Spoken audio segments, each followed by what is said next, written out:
On July 25th, ISIS carried out a large-scale attack on positions of the Syrian Arab Army (SAA) and the local National Defense Forces (NDF) in the province of al-Suwayda. ISIS employed at least 6 suicide bombers in the city of al-Suwayda and temporarily captured the villages of Shbeiki, Shureihi, Rami and Duma.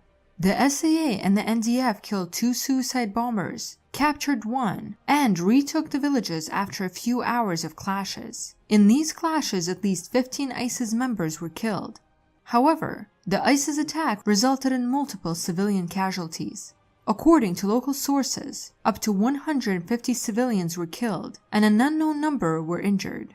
The ISIS attack in al-Suwayda shows that a large-scale operation against ISIS cells still operating in desert areas in central Syria is something urgently needed to keep security in the formerly liberated areas.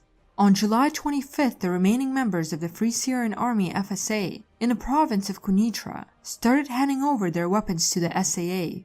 So far, they have surrendered a BMP-1 infantry fighting vehicle, an ABMS armored ambulance, a modified Grad multiple rocket launcher, a D-30 122mm towed howitzer, and an R-31 Nyala mine-resistant ambush-protected vehicle.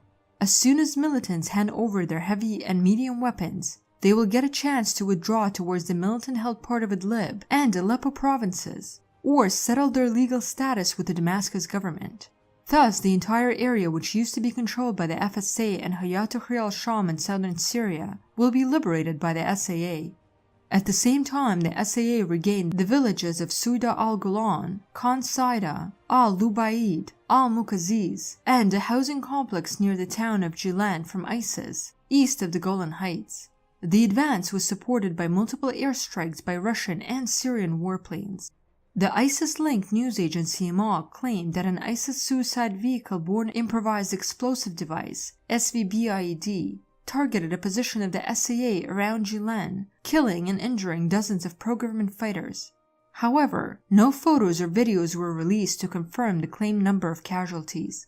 On the same day, the Israeli Defense Forces (IDF) carried out another round of strikes in southern Syria after 2 rockets launched during the clashes between ISIS and the SAA fell somewhere in the occupied Golan Heights. An IDF aircraft destroyed a rocket launcher and the IDF artillery struck the area where it was deployed. According to some reports, the rocket launcher was belonging to ISIS. But this was one of the very rare examples where Israel struck ISIS targets east of Golan Heights.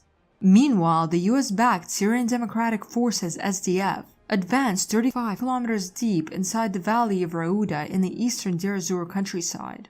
According to pro-Kurdish sources, the SDF operation against ISIS cells in the area is coordinated with the Iraqi military.